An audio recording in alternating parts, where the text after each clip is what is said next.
Hey, what's going on, everyone? This is Peter Jennings, and I go by CSURAM88 across the daily fantasy industry. And back again here at FantasyLabs doing a lineup review, specifically looking at one of my cash game lineups in addition to the Millionaire Maker. So we'll take a look here at my cash game lineup in the 1K double up. This is a great double up and a great cash game tournament to kind of review, or I should say cash game contest to review. Some of the sharpest players in the industry are in this. First through 30th double their money, and the fee on this is actually a little bit lower. So it's a great spot. The one thing I will say in terms of ROI, this is a very tough field.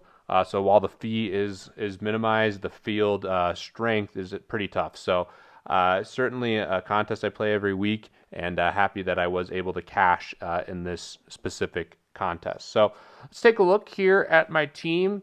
I rolled Dak Prescott, and it was only 3% owned here, so only a couple people rolled Dak Prescott. My philosophy at the time, originally I was going to play Kaepernick, and I played Rodgers on my other tournament, or on my other cash game team. But my philosophy for this team was I really wanted some Dak exposure, and I thought it made sense in cash games to play Dak and Ezekiel Elliott versus Cleveland. I know there was some talk about how Dallas could be in a big letdown spot, but for me, even on the road, I thought Dallas was just way too strong of a team against Cleveland, who is the worst team in the NFL, that I just wanted exposure to all their touchdowns. And the best way to get exposure to all their touchdowns was through Dak and Elliott. Obviously, you're fading Alfred Morris scoring or some weird special teams or defensive touchdown.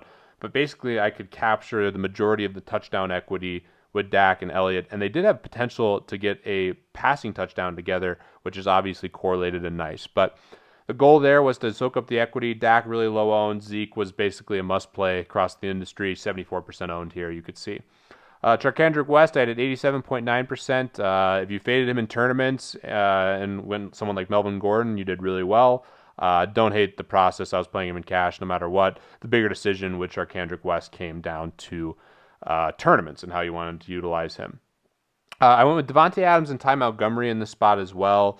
I didn't pivot off them. I was thinking about it potentially after the Cobb news, but thought it made sense to stay with him. I thought Cobb was going to be more of a decoy, which he was in the first half, and then he was heavily involved in the second half.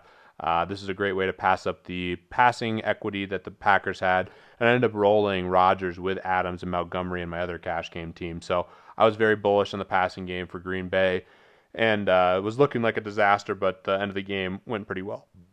I decided to go Jarvis Landry in this spot as well. I really like Jarvis Landry. Not as much touchdown equity as other guys, but on DraftKings he sets up really well.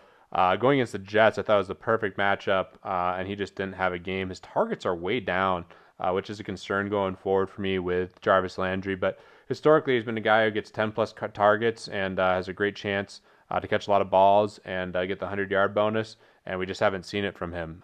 So this is a play that probably I need to review more. I really thought this was the best spot for him against the Jets, and then he just put up a total stinker. So disappointing week for Jarvis Landry if you played him. I certainly had shares. The Rodgers lineup, fortunately, I was able to get off him because I needed the salary, but he was one of my favorite plays in week 9. Went with Antonio Gates. He was a lock, basically, 72% owned here. You can see a lot of people played him. I was really bullish on the Chargers in general in this spot. Once Hunter Henry was ruled out, I thought it made a ton of sense to go Gates at only 3,000. Had a good game, scored a touchdown, 72% owned. Wasn't a big differentiator in this specific spot, but felt good about the process with him. And then finally, I went Melvin Gordon in the flex, and I got a lot of responses from this. I originally wasn't as high on Melvin Gordon in the beginning of the week, but he really grew on me. There's a lot of high projections for him. And the thing that I really liked about Melvin Gordon in this spot, and what I thought made him a good play at only 6,300, was the targets he was getting in the passing game. Previous 2 games, 7 targets in the passing game, both games, leading to 6 and 4 catches for 44 and 53 yards. So his passing game involvement really raised his floor, and he's going to get as much opportunity as almost any player. So I thought he made a lot of sense at 6,300. Obviously, had a historic game, just an incredible performance from Melvin, and very pleased that he was low owned relative to other guys. So Was fortunate with Melvin Gordon there. Played him in all my cash games on DraftKings. Didn't have quite as much of him around the rest of the industry, but I really liked him on DraftKings with his pass catching upside. And that's what we're really looking for in our cash game lineups is guys who get a ton of opportunity, and Melvin Gordon certainly fit the bill there. And then I went with Chiefs D, 34.8%. They were the chalk defense. I used them in cash. Used a lot of their defenses in tournaments, but in cash, I thought it made sense to go with the nut defense. And team worked out. Finished ninth.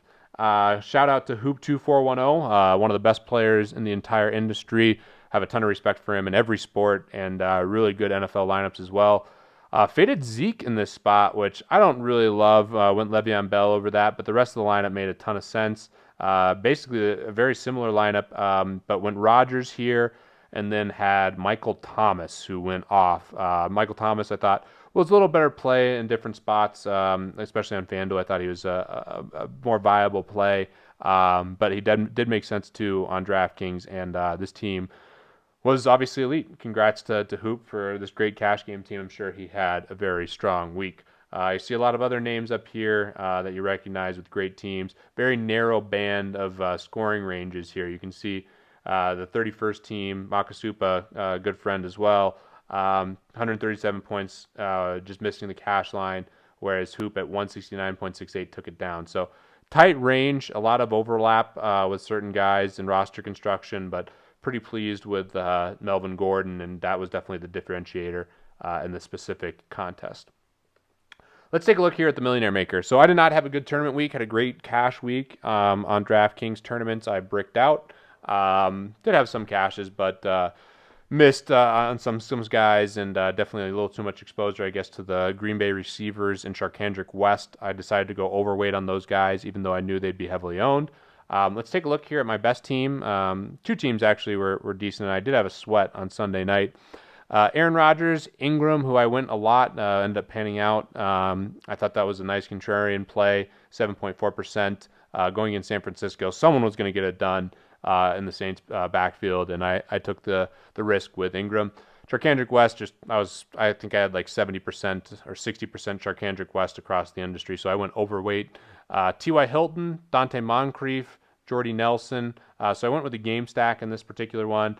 And then I had Antonio Gates and Melvin Gordon. And that was one thing this week that was tough. I had a lot of negative correlation in lineups with guys because I like certain spots so much. So you'll see here I had Gates and Gordon a ton in tournaments. And normally that's not a great strategy to take a pass catcher and a running back from the same team because they're negatively correlated. But in this specific spot, I decided to do it. Had the same situation with Colts receivers, Packers receivers. Had a lot of Devontae Adams and Montgomery on the same team without Rodgers. A lot of those ended up with Andrew Luck, which was good. But it was a week where I was really in on a couple teams only, so there was some negative correlation.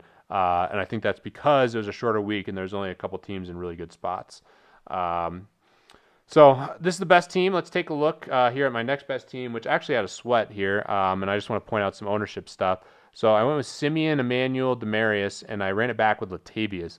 And that was one of the things I got right this week is I love Latavius. If you listened on the DFS Edge or on any of the content I did, I talked about Latavius. That was the one way I thought Oakland could attack the Broncos. They have a great offensive line. The Broncos have been pretty bad against the run, and I thought Murray made a ton of sense. Obviously, a huge game from him.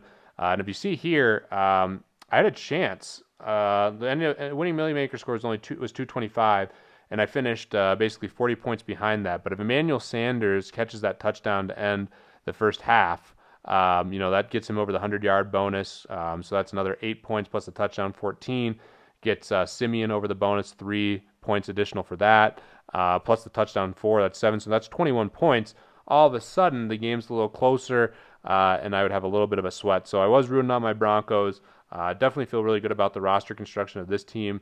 I do still have the negative correlation with Gordon and Gates. I had both those guys a ton, but I think it's pretty good.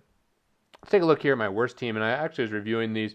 That's one thing I wish I would have. I need to figure out what to do in these weeks where I'm really only on a couple spots, and I do have a little too much negative correlation in my lineups. This lineup in particular, Devontae Booker and Sanders, I don't really like that. I did have room to maneuver Sanders, and I looked at some of the lineups. I did switch out some negative correlation spots before the afternoon game started. But this team in particular, I don't like that Booker and Sanders are on the same team.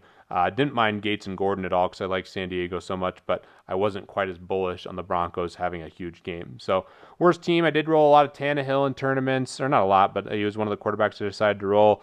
Went with him and Landry, ran it back with Marshall. You'll see Ty Montgomery. Colby Fleener I thought was a pretty sharp play for tournaments. Don't hate that.